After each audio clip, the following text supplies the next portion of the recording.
Alright, tubes. Got my old reliable here, the Honda CRF 230F, and it needs a little work done to it. And so what I'm going to be doing today is I'm going to be replacing the front sprocket. Back sprocket is pretty good. I mean, it's all right. It wouldn't hurt to replace it, but it's not like this front sprocket here, which happens to be missing a few teeth, just about. So yeah, that's going to have to. You can see these two teeth compared to this tooth are in pretty serious need of repair. So the first thing we're going to have to do here is I'm going to pull the chain off. So to get the chain off, what you got to do is you got to locate the master link. And the way you find the master link is hopefully it still has this clip on there. That makes it a lot easier. And so the first thing we'll have to do is we're going to pop this clip off. Now there's certainly a number of different ways to do this, but for taking the master link off, one of my choice methods is just to use a screwdriver. It's a good idea to use an old screwdriver just so you don't mess up the tip of your brand new ones. And then a hammer, and the same thing. You don't want to be, you know, banging on your screwdriver. It's a good one.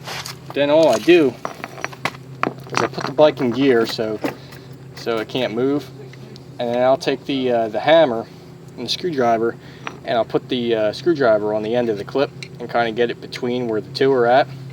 And then what I'll do is I'll just tap on it with the hammer a little bit.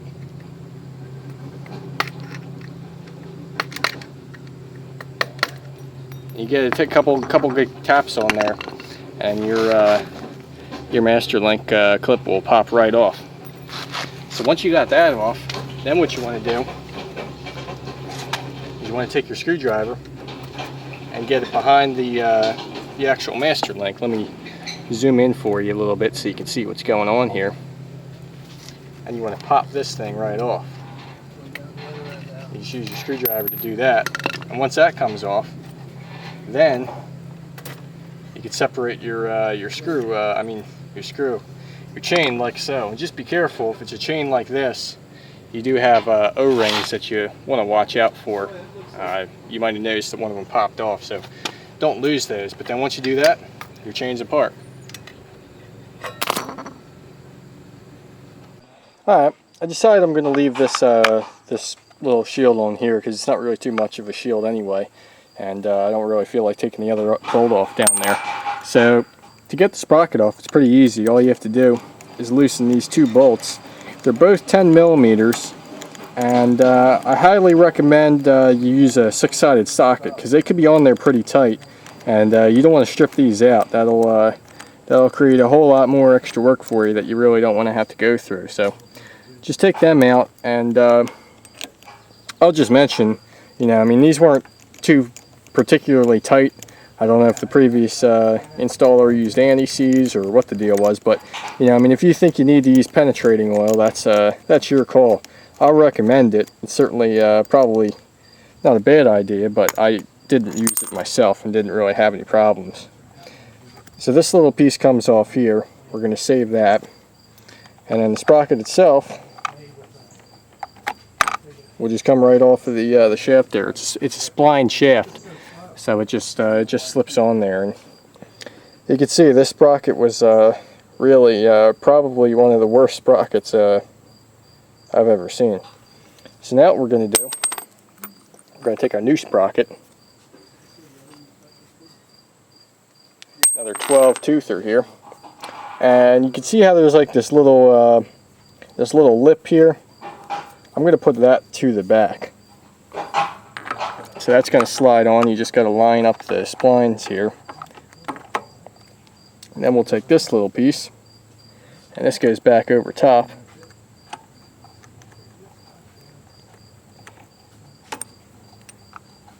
Sorry, tubes. I was looking at what I was doing and not paying attention here.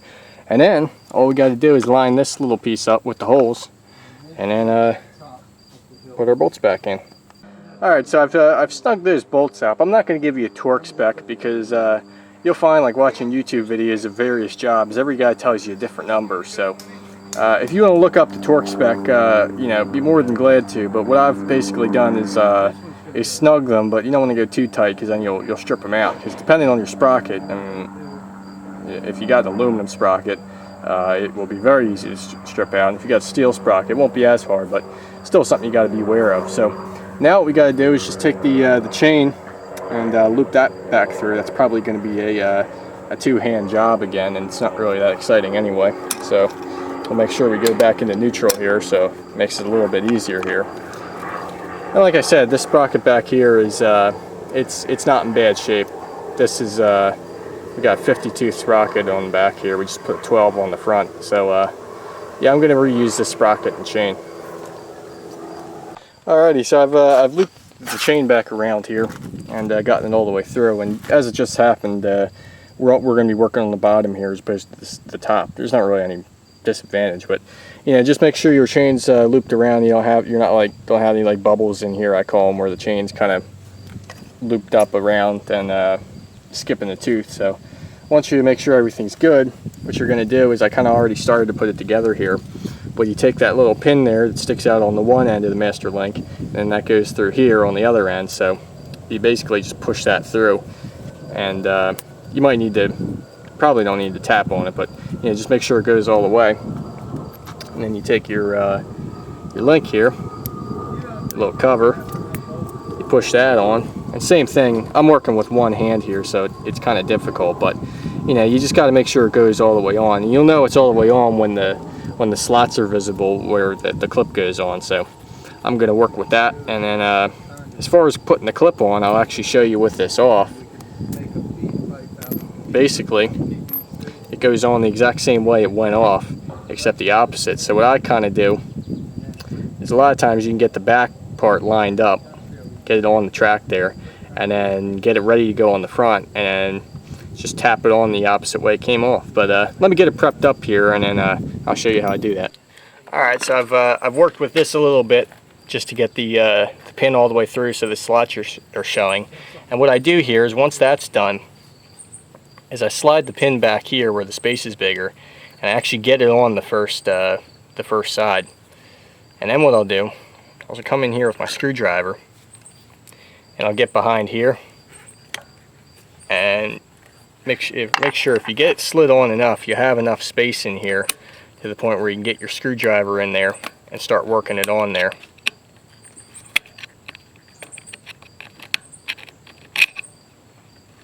What you want is, you want to make sure that the pin here stays in that slot. That's where you want it.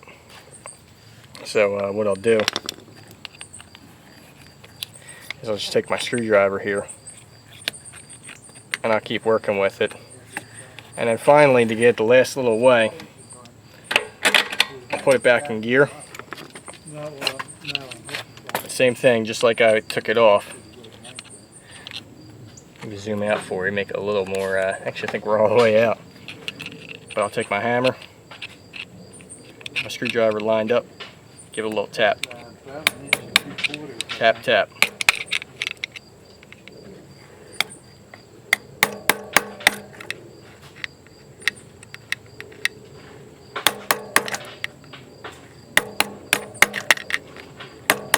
And that's it.